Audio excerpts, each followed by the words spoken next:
Welcome, everyone, to the Information's TITV. My name is Akash Pasricha. It is Thursday, January 29th.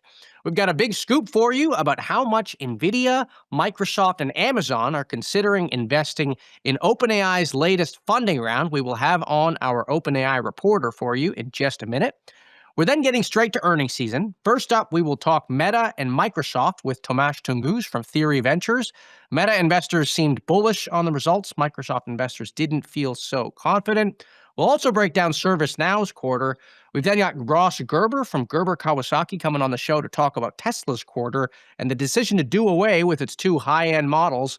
And finally, we are speaking with the co-founder of Armis, the big cybersecurity startup that ServiceNow said last month it is acquiring. It's going to be a fun show, so let's get right on into it. The Information published exclusive reporting that Nvidia, Amazon, and Microsoft are in talks to invest up to $60 billion in OpenAI. I want to bring on our OpenAI reporter, Shri Mupidi, to help us break it all down. Shri, welcome back to the show. It's great to have you here. Excited to be here.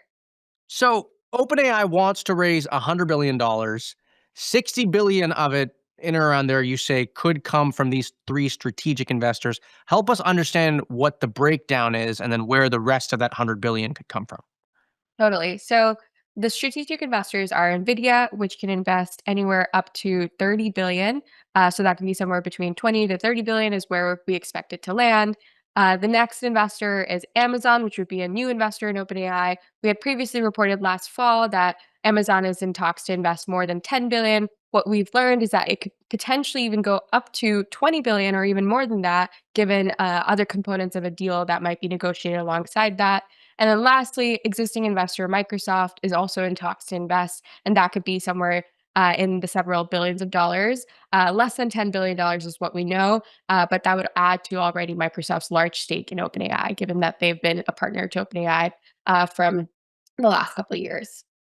And then the other part of this, which we've previously known, is that SoftBank is looking to add another 30 billion, which kind of gets OpenAI to its 100 billion total almost, right? Exactly. So SoftBank is also in talks to invest up to 30 billion. What we will say though, or what I've been hearing so far is that these companies, these strategics are in talks to invest up to, but we don't know actually where it will land. And one of the pieces that I had heard also is that it is actually unlikely that all of these strategics will come in for that full amount. And so it's not clear if OpenAI will actually hit its full 100 billion. If, for example, the strategics and SoftBank aren't able to make that sort of threshold of where they need to be, OpenAI will then turn to other institutional investors, such as like Thrive Capital or other financial investors that could then potentially fill out the round. Now, when we think about what the amounts might end up being, certainly in the case of Amazon and Microsoft, we know that OpenAI has these cloud deals that it sort of I don't want to say quid pro quo, but it's like you scratch my back, I scratch yours type of thing in some cases. Do we have any sense for if this depends on how much OpenAI will end up spending on those cloud deals? Yeah, so Amazon, for example's commitment could depend on other deals that both OpenAI and Amazon are negotiating. So these deals are separate and distinct, but because they're all sort of tied and interlinked, they're being negotiated around the same time as well. And so the other deal that Amazon and OpenAI might be landing as well is related to OpenAI's cloud server rental deal. OpenAI had already, for example, signed on a deal worth 38 billion with Amazon over the next 7 years, and so that could potentially expand. And then the other deal is actually a commercial deal for OpenAI to sell, for example, its products like ChatGPT for work to Amazon. And so, if, for example, all of those deals land in the best way, then maybe Amazon's investment can grow much larger than what the 10 billion might be. And then the other point I wanted to add is related to Nvidia, is that Nvidia, we had previously reported that is in talks to invest $100 billion in tranches last fall. And so that deal is actually separate from potentially this Nvidia deal, but of course everything's interlinked. So maybe things might change and deal terms might change depending on sort of how things are struck. Now, you talked a little bit in the story about how much funding OpenAI needs to fund all of its ambitions, and you've also reported extensively on um, the cash flow or cash burn projections rather for OpenAI. This $100 billion round, I mean, this is a big round. I'm sort of wondering how much more funding they would need on top of that. I mean, do you anticipate there's even more funding rounds coming down the line? Honestly, these companies' projections change so quickly. We talked about this when we were reporting on Anthropic's financials, and so, um, perhaps this is the last funding before the company raises, but things again change so quickly. And so with like large competitors like Google and Microsoft sort of having large balance sheets, perhaps OpenAI will continue raising, or maybe they will do so in the public markets. And so it's not clear to me when it will be the last raise, but all we do know is that they last summer had projected like I believe $430 billion on compute spend over the next 4 years, and then also burning about 70 billion until 2030. And so I think that it just shows that they definitely still need a lot of money. Great. Well, that means that there's more reporting for you to have fun with. Shri, I want to thank you for coming on. That is Shri Mupidi, our OpenAI and Anthropic reporter here at The Information. Okay. Meta reported quarterly results last night. It is expecting revenue in the current quarter to accelerate to roughly 30% growth, up from the 24% growth rate that it posted in the fourth quarter. CapEx continues to soar.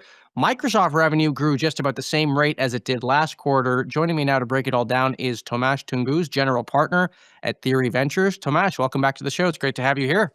Great to be here. Thanks, Akash. Let's start with Meta. What was the headline for Meta for you?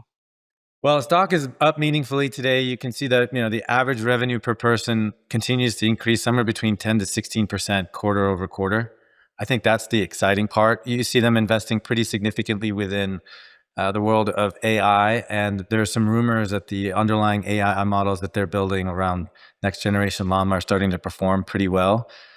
There is pretty significant capex here and a fair amount of debt. I think overall, one of the reasons that the stock jumped is that the CFO on earnings yesterday said that they expect earnings to actually be higher year over year, and that's because the overall revenue growth of the business is large enough to sustain significant capex spending if you also include the debt.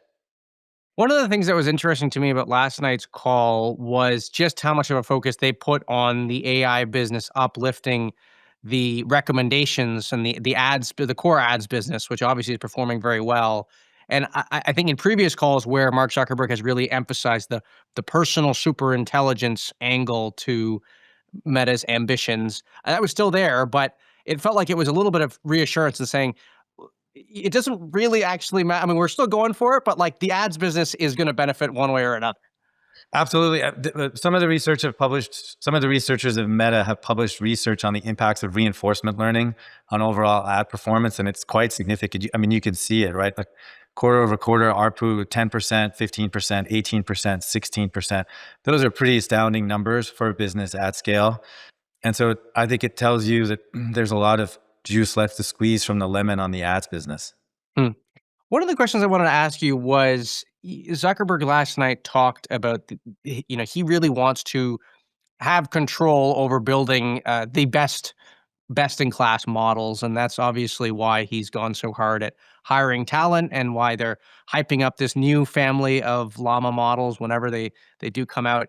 Llama is an open source family of models. And so I wonder if you could just help us sort of square the fact that it's open source and yet he's saying, I mean, we want to really own this stack of the most competitive models. I mean, are these contradictory? Is it different? Help us walk us through it. Right. Well, so there's open source and closed source models. Both of them exist, and then you have the data center business, right? So you can host a closed source model on Meta infrastructure, or you could host an open source Meta model also on Meta infrastructure. Both of those businesses are working really well today. The very largest inferences businesses, Anthropic and OpenAI, are predominantly closed source, but you have many neo clouds that are offering open source models. I don't know which direction Meta will go. The first 4 Llama models were open source, but there's no, or at least not, I haven't seen any direction to indicate whether or not Meta's new models will be open or closed. But from what you're hearing, they're coming out pretty good so far from what we're hearing. Yeah, I mean, I think it's a testament to the team. Also, many of the techniques are for the current generation are well known. You can look at the Chinese open source models, really hitting close to state of the art benchmarks almost every week. And so as a result, I think Meta should be able to catch up relatively quickly. And then the question is, can they put themselves in a position to set the pace? And that I think can take more time.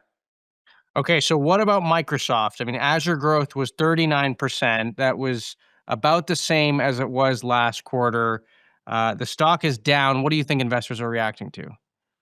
Well, yeah, the stock is down a lot, 10%. I think you're seeing 72% of software stocks this morning are trading down. And Microsoft is top three in terms of overall decrease. There's a difference in the way that Meta and Microsoft were perceived.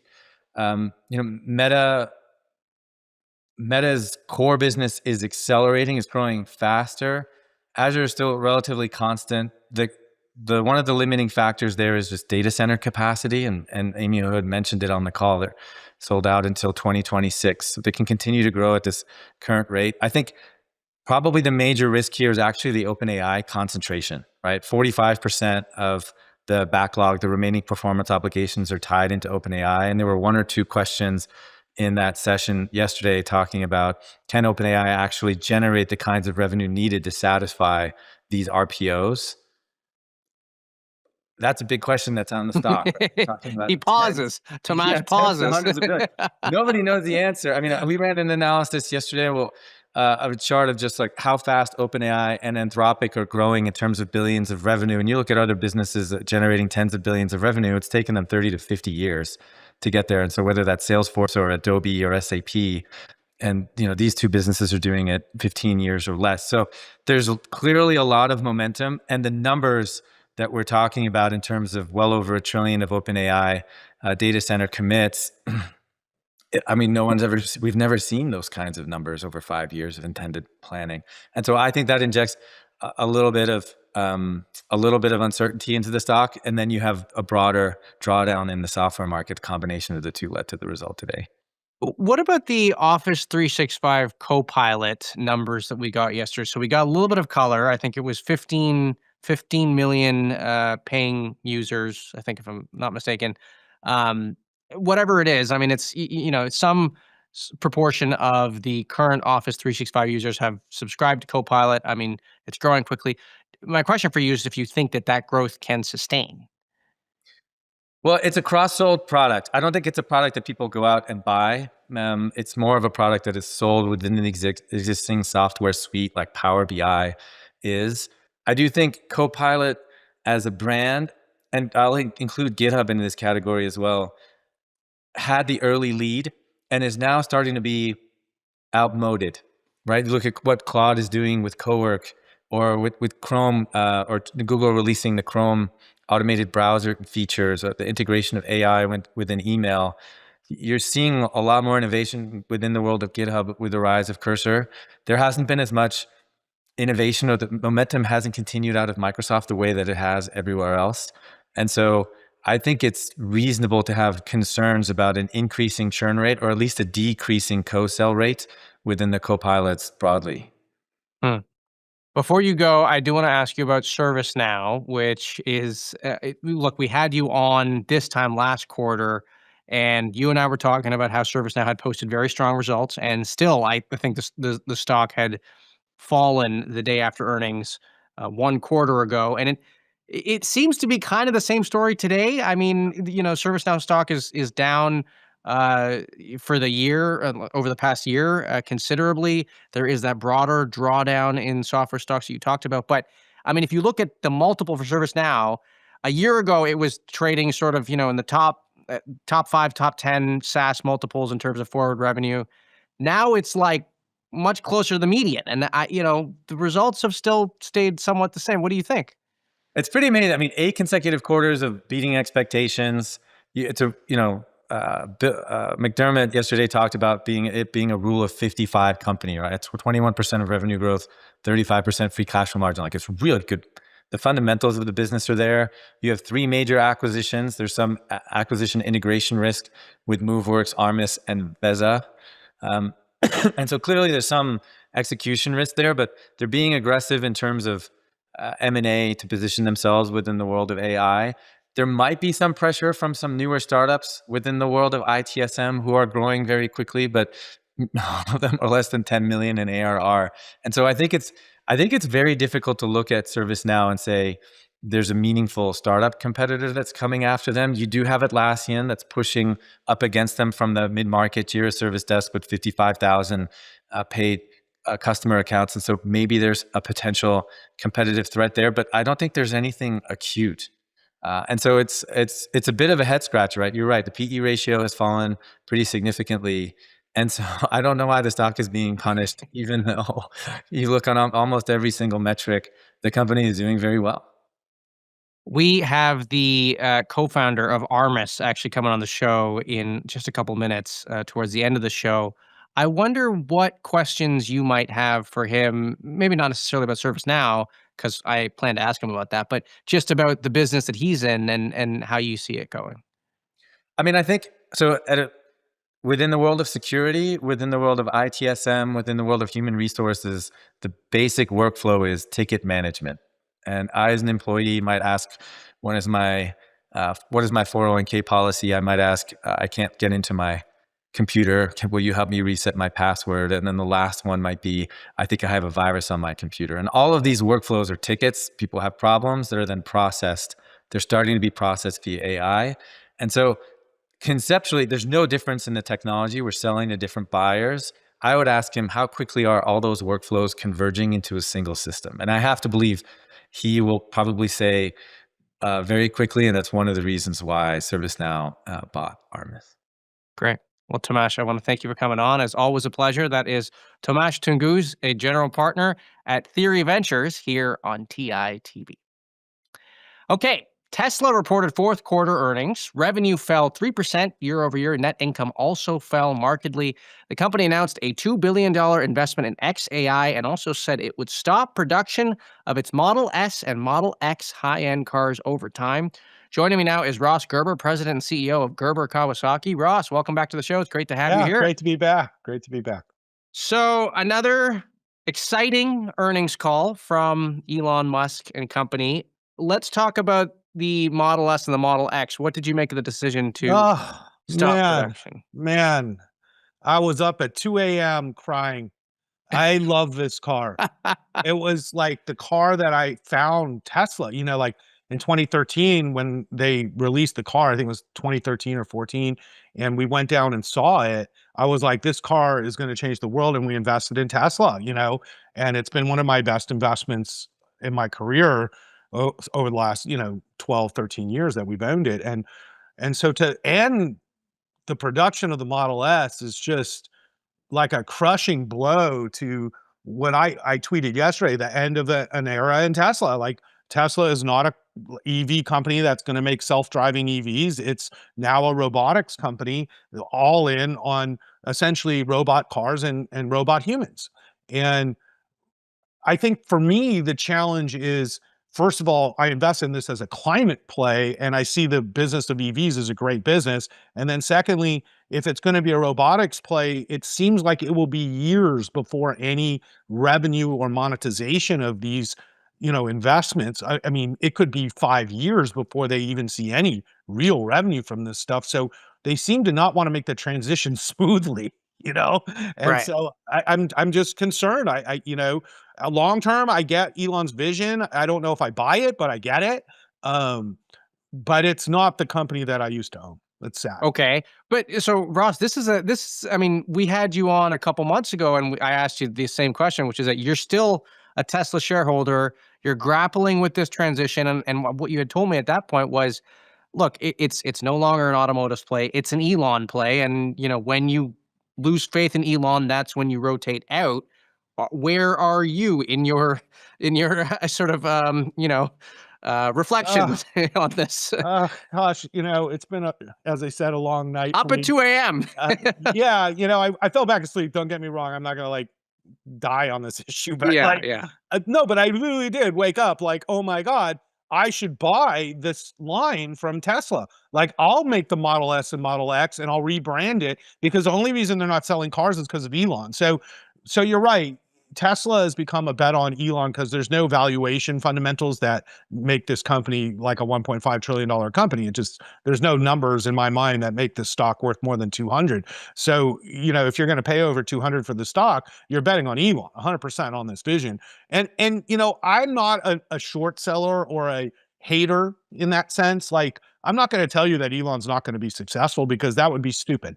He's been successful at a lot of things that he's tried, and he's been unsuccessful at many of the things he's tried, like Cybertruck. But, I'm not going to bet against Elon. I'm going to hold some of my stock because, God willing, this is the future. I Hmm. want to be a part of it if he succeeds, because there are very few people bold enough to do what Elon's doing. And as an investor, there's a place for that in your portfolio as long as you put it in the speculative place. I'm just not willing to pay $400 a share for it. Hmm. Now, there was some discussion yesterday about, not on the call. I mean, I was seeing people talk about the fact that SpaceX will likely go public later this year. And could you see a number of Tesla shareholders just sort of make that their Elon play? And as a result, you see them rotate out of Tesla into SpaceX. Is that a risk for Tesla, do you think? Yeah, it is a risk, and we're getting a lot of calls about SpaceX for sure. And I keep telling people, this thing is played out so long ago. I can't even tell you, to pay $1.5 trillion for a space company, that does 15 billion in revenue is just insanity, like 100 times revenue for a business that's not really a great like business in the sense of profitability. So SpaceX has been wildly successful. The same thing, if you're going to pay 2, 3x just because it's Elon's company, I wish you the best of luck. And it's not something I'm going to do. But that said, I think there's a pretty decent amount of Tesla shareholders that want to buy SpaceX stock. And I don't know if they'll sell their Tesla stock to do that per se. I think they'll just add it to their portfolios. And we're seeing that on the Tesla Aqualite side, like Ron Barron and Kathy Wood are all in on both companies. And I would expect the Tesla faithful to do that. Are you going to buy SpaceX when it goes public? No, and we already own SpaceX through some of Okay. the Ron Barron funds, Okay. and so we've done that long ago, and it's not a big play for us. We own some XAI at my firm, which we bought originally as X, which has now, paid off. So I could find it ironic that Tesla's paying twice as much for their shares than I paid for mine, but that made me double my money, so I'm not going to cry about it. So that said, I think XAI is probably a much more interesting investment than SpaceX, to be honest. And I want to ask you quickly about the cyber cab. There was a lot of talk last night on the call about, the vision of the model where you can sort of, rent out your Teslas as part of the fleet for the cyber cabs down the line. How confident are you in the cyber cabs from a technology perspective? And then what do you think about the whole fleet model that Elon is pitching? So these are both two separate like shows on its own, right? Like I can talk about Robotaxi and the risks and rewards and human behavior. And I'm in the camp that humans don't change very easily. And we all have our own cars and they're all different. Every time a yellow car comes by, my kids yell, yellow car, everybody wants their own vehicle, and trying to change human behavior, not to mention just how long it would take to make millions of these robotaxis, it will be many years into the future. So I just don't see humans changing. So I think we're going to be driving for the rest of my life. Personally, I'm not giving up driving. If you think I'm riding around in some gold cab everywhere I want to go, that is not the way I see my future versus I wanted a Tesla Roadster that would drive itself. You see what I'm saying? Mm. So I think a lot of people aren't giving up their cars. So then this idea of it's going to be like Airbnb is just like a fantasy, because where I live, there's Waymos everywhere already. Like you can take an autonomous ride any minute here in Santa Monica. Like they're Mm. everywhere. They've already blanketed the cities. So you are already seeing this. And what we're seeing is it's just eating up Uber's business. It's not convincing people to sell their cars when you can buy a Tesla for $500 a month. And if you figure that out, it's about 50 cents a mile to drive a car, the average amount a human drives a year. And right now, taking a cab, like a Tesla Robotaxi, costs $5 a mile, Mm. $3 to $5 a mile. So until those numbers make sense economically, people aren't going to do this either. So, you know, I'm not that convinced we're all going to be cab riders in the next 5 years. I'm just not convinced at all. And in fact, I will not be one. I took my first Waymo this week, actually, in San Francisco. I was in San Pretty Francisco, cool, huh? and I took it twice. And the funny thing, to your point about behavior, the funny thing for me was the Waymo was fine. I mean, I took it and I didn't think about it. And then when I was taking an Uber to SFO, yeah, I was sitting in the front seat, and the driver at some point he told me, he said, "Yeah, it's on self driving right now."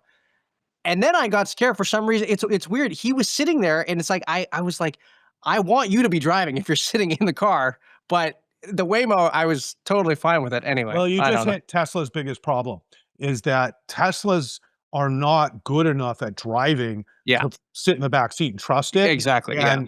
And a lot of that is because they refuse to add more sensors and radar to the system, and they'll solve autonomy next month if they just change their hardware. That's what I believe. Their software is way better than Waymo's, but their hardware sucks compared to Waymo's, and that's why we feel confident with Waymo, because the Waymo drives confidently. But Yeah. full self-driving drives like a 14-year-old. And yeah, you want the monitor, like monitoring. And when I use it, I have to monitor it because I don't trust it. And I'll get in the back of a Waymo and literally go to bed. You see what I'm saying? And so Waymo's won the race. So the idea is, oh, well, Tesla could just like scale so quickly once they solve this. That is also not true. There's a whole infrastructure around taxi that I've gone around and followed Waymo's and gone back to their main base and seen their main base and everything. And dude, that's a full operation. So this idea, it's just like Airbnb, is exactly how Airbnb works, which is it's not really mom and pop people just renting out their houses. What Airbnb has become, There's a it's a centralized fleet. business. It's a Right. business. So people are buying fleets of houses and renting them, and they're like bad hotels essentially. So essentially what they're talking about is creating like fleets of Model Ys that will be like bad cab services instead of taking one that's centralized. So I think Tesla is better off just managing the cab service themselves because they can control quality. Remember, quality control is why Uber sucks, because you don't know what you're getting with the driver. You don't know how bad it's going to smell, how bad the driver is, how long they've even been in your city. In a lot of cases, never even driven. So I think there's a big disruption that's going to happen, but it's going to happen to Uber, and I think Waymo is the winner here, and I think Tesla can compete if they can get this to work. But Elon even said it in the conference call when they asked him why isn't full self-driving working, and he basically said because where Ross drives is super freaking hard, and we haven't mastered it because people crash there all the time, and he's 100% correct. Where I drive every day, West Los Angeles, he brought up Santa Monica Boulevard in Wilshire, which is right the center of where I'm always driving. And he was talking about these intersections that are like hell, and they are. He's absolutely right. And humans crash every day in LA, and the expectation is these cars aren't going to crash. So there is this higher bar that autonomy has to achieve for humans to trust it. And Waymo's achieved this. It's driving on those roads right now. And so I'm just like, why are you so resistant to accepting that vision-only systems is a hard way to do this? Add a few sensors, solve, and we've got this done. And that's what we're going to see with Robotaxi, is it's just they'll add these sensors and it'll be solved, and they'll be hopefully launching these things by the end of the year. But this idea they'll be competitive in 50 markets by the end of the year is a joke. Great. Well, Ross, I want to thank you for coming on. That is Ross Gerber from Gerber Kawasaki here on TI TV. Okay. Last month, ServiceNow announced it was buying cybersecurity company Armis for roughly $7.75 billion, marking ServiceNow's latest M&A play to diversify its offering. I want to bring on Armis CEO and co-founder Yevgeny Dibrov to talk about the future that he sees with ServiceNow. Yevgeny, welcome to the show. It's great to have you here. Thank you, Akash. Great to be here. So, why did you decide to paint your future with ServiceNow? So, Akash, we were definitely on an IPO path, continue to build our business, winning more and more customers, protecting the most critical environments in the world, protecting 7 out of the Fortune 10 companies, 35% from the Fortune 100, and continue to grow super fast and deliver for our customers. So definitely IPO was a real option. But at the end of the day, our main goal was really impact and scale. We wanted to build the biggest cybersecurity platform. And the way what we can do right now with ServiceNow is really to accelerate everything for our customers, accelerate everything for our users that protect their most critical devices in their environment, most critical assets. And that's the opportunity that we have seen. We could achieve the same vision, but faster with the amazing infrastructure of ServiceNow. As you looked for potential acquirers, and I'm not sure how the deal came together, but you're joining ServiceNow. I'm sure that there were other companies that have knocked on your doorstep over the course of the company's history. You've gone with ServiceNow, which is has a broad portfolio of offerings. Why not join, maybe a larger cybersecurity company that maybe knows the cybersecurity sector and the business a little more closely? That's a great question, Akash. We were not looking to be acquired. We were running super fast, getting more and more customers, more and more value, bringing more and more products to the market and to our platform. But over the last few years, we have seen and heard feedback from customers how Armis plus ServiceNow can be 1 + 1 = 10 for them. It was super significant for us. And like I said before, the most important for us was how do our customers see it? ServiceNow sits really at the center of how enterprises operate. And together with our deep visibility and protection of the most critical environments, we can really bring a much faster path from detection to response, from detection to real action to protect these environments. And this was super exciting for us. We were also excited by the vision of ServiceNow and the path to trillion-dollar company at ServiceNow. And yeah, like that was super exciting for us and looking forward to doing great things together. Why do you think ServiceNow stock is down nearly 50% in the last year? We were talking about it earlier on the show. What's your hypothesis? Akash, I'm still at Armis CEO, and definitely it will take us, still some time to close the deal, a regulatory process. So definitely can't comment on anything, but I'm very, very excited about the ServiceNow vision, and I have no doubt there is huge opportunity in the market and the trillion-dollar company vision by Bill McDermott, Amit Zaveri, the president. This is amazing and looks super, super promising. I'm trying to understand. Maybe the broader question here is around this risk to enterprise software that people say AI faces. We were talking about,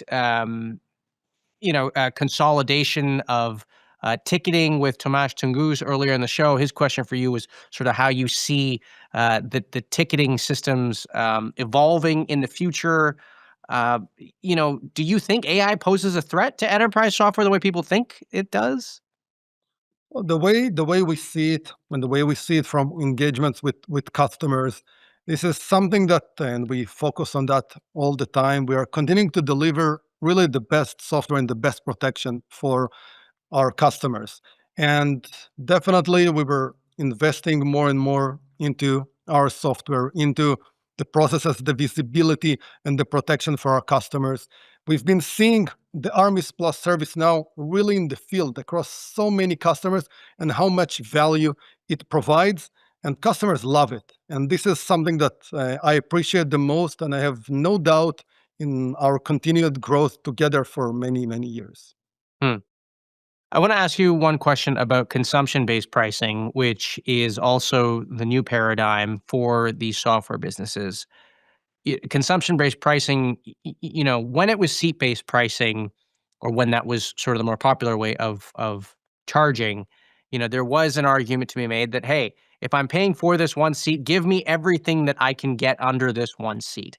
Now we have consumption-based pricing, and there are some folks out there saying, well, maybe I don't need everything under one hood. Maybe I can just pay for what I need from a couple different players. Do you think that that is realistic? Do you see his point?